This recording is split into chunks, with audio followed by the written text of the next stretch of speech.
Do you know my favourite gaming device? It's not this, or even this. It's my iPad mini. Maybe it's just me, but it feels like these days it's actually really hard to make time to sit down in front of a console and put in a few hours of heavy-duty gaming like I used to. And it's been really interesting to see that mobile gaming has been on the rise in recent years, with a ton of devices that let you get little blasts of gaming done wherever you are. But for me, none of these hold a candle to this, comboed with this. This video will show you a bunch of ways that you can play games on the iPad mini, and I'm not just talking about weird little Apple arcade games, I mean proper AAA titles too. But before we get into all that, at this year's WWDC, Apple announced a new update coming to their entire ecosystem called Apple Games. This is a personalized central hub for your games which combines Apple Arcade, App Store recommendations, and any other games in your app library into a single location, along with your friends list. It's not entirely clear how this will work yet, but it seems like Apple are trying to make it easier to use some of their devices in a dedicated, gamer-friendly way that works a bit like the homepage on a regular console. While we're waiting for all that to arrive, here are some of the other ways that you can game on your iPad. Now, firstly, there is a service that not many people know about, but many people have access to if you pay for Amazon Prime, and that's something called Luna. This is a cloud gaming service, and Apple won't let them have a dedicated app, but you can just load it on as a kind of web app and it works just fine. Now, if you already pay for Amazon Prime, there are plenty of games already included, such as Fortnite, Batman Arkham Knight, Jackbox, and loads more. You can access more premium games like Star Wars Jedi Survivor if you pay for their subscription, but that's around $8.99 a month, so you know it's a subscription within a subscription.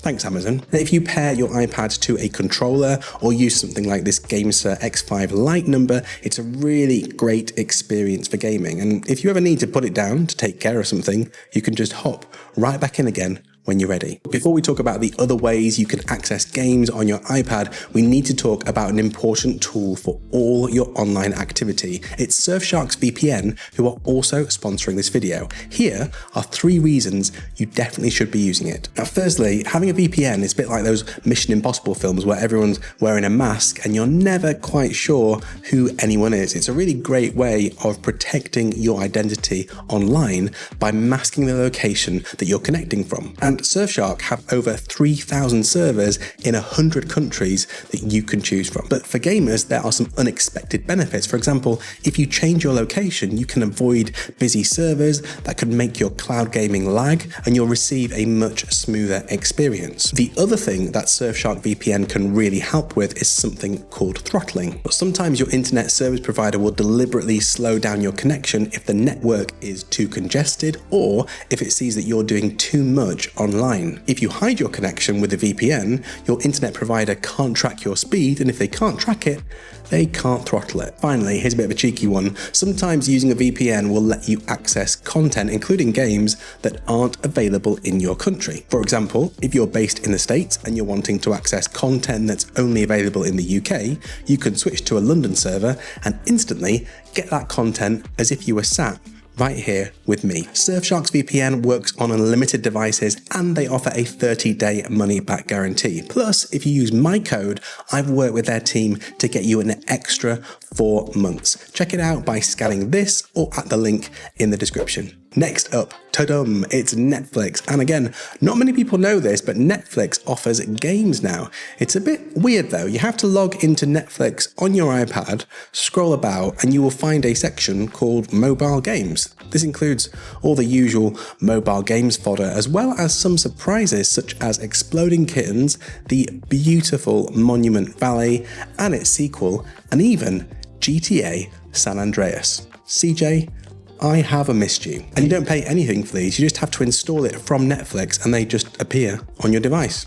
Pretty cool. Next up, we have streaming or remote play from a console. Now, my top recommendation for streaming from a PlayStation would actually be to skip the PS Remote Play app that PlayStation provide because, well, it's absolute bobbins. It constantly cuts out and it only outputs in a very ropey 720p and probably something like 40 or 50 frames a second, which isn't that great. This third-party app called PX Play lets you go all the way up to 1080p and at 60 frames a second, and honestly, the difference is night and day. You've got to give it up for those third-party developers. You just beat Sony at their own game. This app means I can stream all of my AAA PlayStation games from absolutely anywhere, just as long as my console is wired in and I've got a decent connection from wherever I'm connecting. Now, if you're in Microsoft's Xbox gaming ecosystem, congratulations, because that means you don't even need a console anywhere these days. You can just sign up to their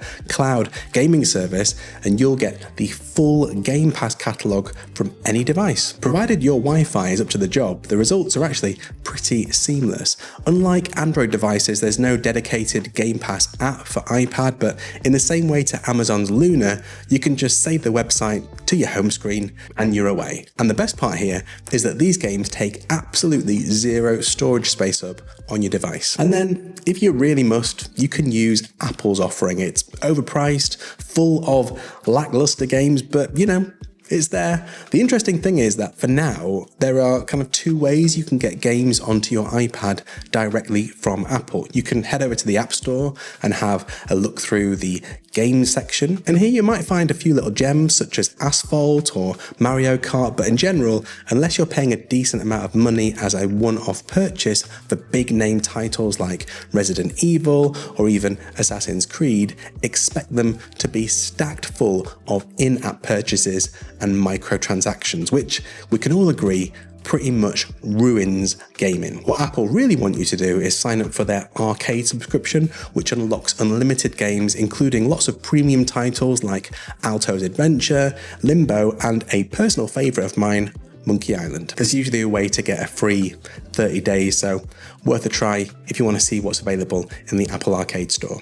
Out of interest, folks, what's your favourite game to play? Are you part of the growing cozy gaming crew or maybe an old school button masher? Let me know down in the comments. And don't forget to check out that special deal with Surfshark VPN for 4 months extra. See you next time.